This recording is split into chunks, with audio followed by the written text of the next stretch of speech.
Pada zaman dahulu, di negeri antah berantah, hiduplah 3 kurcaci. Para kurcaci ini bersiap untuk menjadi peri baik hati dan mereka pergi melakukan perjalanan ke dunia manusia. Tugas kita menanti. Ayo teman-teman. Aku senang sekali, akhirnya kita akan melihat dunia manusia. Aku ingin agar setiap orang menjadi bahagia. Jika kita membantu manusia dan membuat mereka bahagia, kita juga akan menjadi peri baik hati. Di sebuah rumah tua, hiduplah seorang bapak tua beserta istrinya. Pak tua itu mencari nafkah dengan membuat sepatu di bengkel yang ada di rumahnya. Dan kadang-kadang dia juga memperbaiki sepatu lama. Pembuat sepatu itu membeli kulit baru dari uang yang dia dapatkan untuk membuat sepatu baru. Satu hari, dia membeli kulit dari uang hasil kerjanya dan tiba di rumah. Lembaran kulit yang dia beli hanya cukup untuk membuat sepasang sepatu. Dia meninggalkan lembaran kulit itu di meja, lalu keluar dari ruangan, menutup pintunya, dan pergi ke kamar tidurnya. Pagi harinya, pembuat sepatu itu bangun. Dia meregangkan badan sambil duduk di tempat tidurnya. Dia memikirkan jenis sepatu apa yang akan dia buat. Dan seperti pagi biasanya, dia menghabiskan sarapan yang disiapkan istrinya. Terima kasih banyak, sayang. Aku harus bekerja sekarang. Hari ini aku akan membuat sepasang sepatu yang sangat bagus. Tadi malam kau sudah membuatnya. Apa kau punya cukup kulit untuk membuat sepasang lagi? Pak tua itu kaget, karena dia tidak ingat telah membuat sepatu sebelum dia tidur tadi malam. Lalu Pak tua itu lari dengan cepat ke bengkelnya, diikuti oleh istrinya. Ketika membuka pintu, apa yang dilihatnya? Selembar kulit yang dia tinggalkan di atas meja semalam telah berubah menjadi sepatu yang sangat indah. Mata pembuat sepatu itu hampir copot karena kaget. Kapan aku membuat sepatu ini? Aku tidak ingat. Kurasa aku benar-benar sudah tua. Sepatu itu sangat indah, sehingga pembuat sepatu segera menaruhnya di jendela toko dan menunggu pembelinya. Tak lama kemudian, seorang pelanggan yang kaya melihat sepatu itu dari jendela dan segera masuk. Selamat pagi, aku ingin membeli sepasang sepatu yang ada di jendela itu, berapapun harganya. Sepatu itu adalah sepatu terbaik yang pernah kulihat. Pembuat sepatu menjual sepasang sepatu itu dengan sangat senang, dan dia menjualnya dengan harga yang wajar. Kali ini, penjual sepatu pergi membeli kulit untuk 2 pasang sepatu. Dan dia meninggalkan kulit tersebut di atas meja. Sebelum meninggalkan ruangan, dia berbalik dan melihat ke lembaran kulit itu lalu pergi tidur. Begitu bangun pagi, dia langsung lari ke bengkel kerjanya. Kali ini, ada 2 pasang sepatu yang sangat indah di atas meja. Sekali lagi, pembuat sepatu sangat senang. Dia menaruh sepatu itu di jendela. Pada hari yang sama, kedua sepatu itu terjual dengan harga yang sangat bagus. Dan dia pun pergi membeli lebih banyak kulit. Tentu saja, dia juga penasaran siapa yang telah membuat sepatu-sepatu luar biasa itu. Dia menaruh kulit di atas meja dan pergi ke kamarnya. Pagi harinya, terdapat setumpuk sepatu di atas meja. Pembuat sepatu menjual semuanya pada hari itu. Untuk waktu yang lama, pembuat sepatu bisa hidup dari uang yang dia peroleh dari penjualan sepatu. Dengan sebagian uang penghasilannya, dia terus membeli kulit. Tetapi pembuat sepatu sangat penasaran tentang bagaimana dan siapa yang membuat sepatu-sepatu itu. Akhirnya, pada suatu malam, dia memutuskan untuk bersembunyi di lemari di bengkel kerjanya dan ingin mencari tahu siapa yang membuatnya. Malam ini, aku akhirnya akan bisa bertemu dengan pembuat sepatu itu. Ketika lewat tengah malam, jendela bengkel terbuka dan masuklah para kurcaci. Salah seorang kurcaci tak sengaja menabrak pot bunga. Karena suara berisik itu, Pak tua itu terlompat di persembunyiannya. Hati-hati, kau akan membangunkan mereka. Ketika Pak tua itu membuka pintu dan mengintip, dia tak percaya pada apa yang dilihatnya. Dia menggosok-gosok mata, melihat lagi, dan apa yang dia lihat adalah 3 kurcaci di atas meja. Mereka menari sambil bekerja. Salah seorang memotong kulit, satu lagi menjahit, dan satu lagi mengelemnya. Lalu mereka memasang tali sepatu dan menyemirnya. Para kurcaci bekerja dengan sangat cepat sehingga dalam sekejap mata terdapat banyak sekali sepatu di konter. Mereka indah sekali. Ayo kita pergi sebelum ada yang bangun.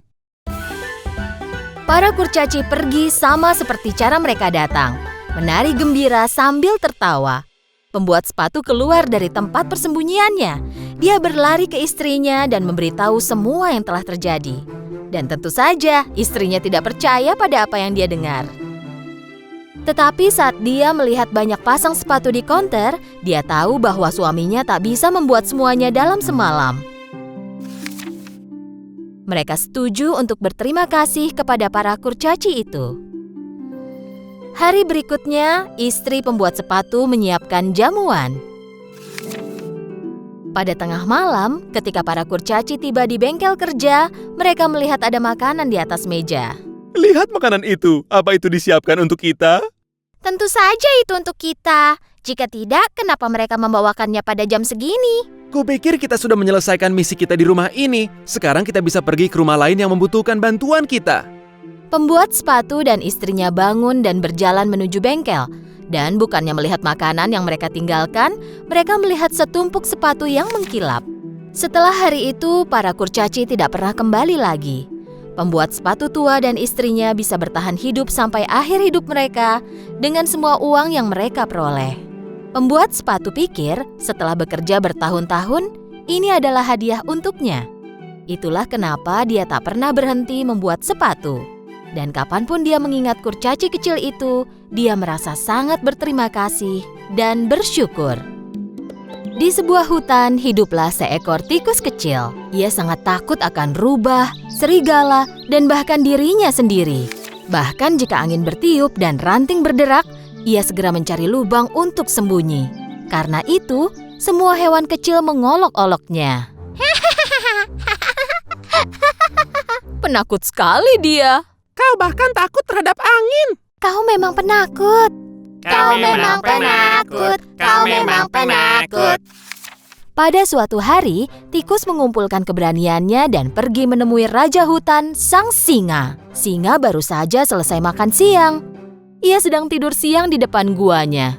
Teman-temannya tikus semuanya penasaran pada rencana tikus. Tikus mulai memanjat ekor singa. Ia naik ke atas punggung singa.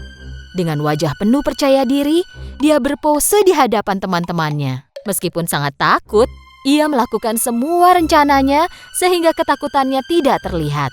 Tepat pada saat itu, singa bangun. Dan singa mengguncangkan bulunya, tikus pun terjatuh. Tikus dan singa saling berpandang-pandangan. Semua hewan yang melihat itu menjadi khawatir. Oh tidak, singa akan menelan tikus itu. Nekat sekali, berani sekali. Apa yang kau lakukan di punggungku? Raja hutan, tolong jangan makan aku. Aku hewan yang paling takut dan paling rentan dari semua hewan. Sepanjang hidupku aku selalu ketakutan. Bahkan jika sehelai daun jatuh dari pohon pun aku takut. Aku sudah capek ketakutan terus. Aku ingin menyingkirkan rasa takut ini. Kau kan raja hutan ini. Satu auman besar darimu maka semua hewan takut kepadamu. Maukah kau melindungiku? Singa mendengarkan tikus dengan diam. Tikus penasaran apa jawaban dari sang singa.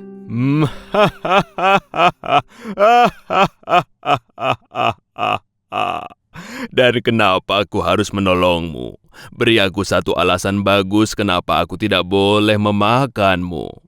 Bantuanmu akan kubalas, aku janji. Mungkin satu hari nanti aku akan membantumu. Begitu tikus selesai menyampaikan permohonannya, singa mengaum dengan sangat keras. Bagaimana tikus kecil sepertimu akan bisa membantuku? Tapi karena melihat tikus kecil itu gemetar, singa memutuskan untuk tidak memakannya. Untunglah aku sudah kenyang. Sekarang pergilah dari hadapanku. Tikus pun lari dan menjauh dari sana. Melihat kejadian itu dari kejauhan, teman-teman tikus ikut terkejut. Beberapa waktu telah berlalu, singa merasa lapar dan mulai berjalan menjelajahi hutan. Tetapi ia tidak memperhatikan jebakan pemburu dan ia tertangkap. Ia tergantung di udara dalam sebuah jaring besar. Ia mencoba membebaskan diri dari jaring itu, tetapi tidak bisa. Ia adalah raja hutan. Jadi jika berteriak minta tolong, ia akan dipermalukan. Dan seluruh pemburu akan mendengarnya, lalu akan cepat-cepat menangkapnya. Tak punya pilihan, singa mulai menunggu. Sementara itu, hewan lain yang tinggal di hutan memperhatikan sang singa. Tapi tak seorang pun yang berani mendekatinya. Ketika lewat, tikus kecil melihat singa dan memutuskan untuk menolongnya. Tikus langsung pergi ke samping singa. Tikus mulai memanjat ekor singa yang panjang, dan saat mencapai jaring, ia mulai menggigit jaring itu. Pada saat itu, kelinci berlari di samping mereka. Hai teman, cepatlah, para pemburu segera datang. Hewan-hewan lain yang berkumpul tiba-tiba mulai berlari ketika mendengar kata pemburu. Tapi tikus terus menggigiti jaring dengan tekun.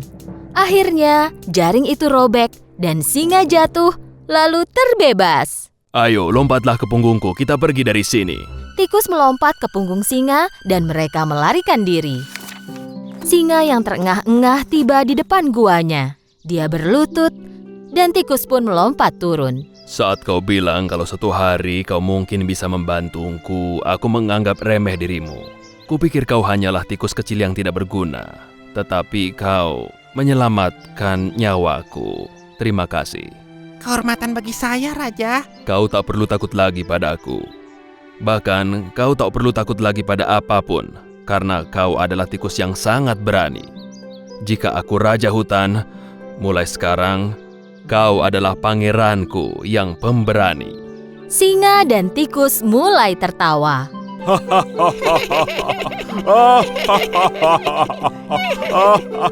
Semua hewan yang menyaksikan kejadian itu dari jauh mulai keluar dan bertepuk tangan untuk tikus pemberani itu. Singa dan tikus menjadi sahabat, dan hutan kini damai selamanya.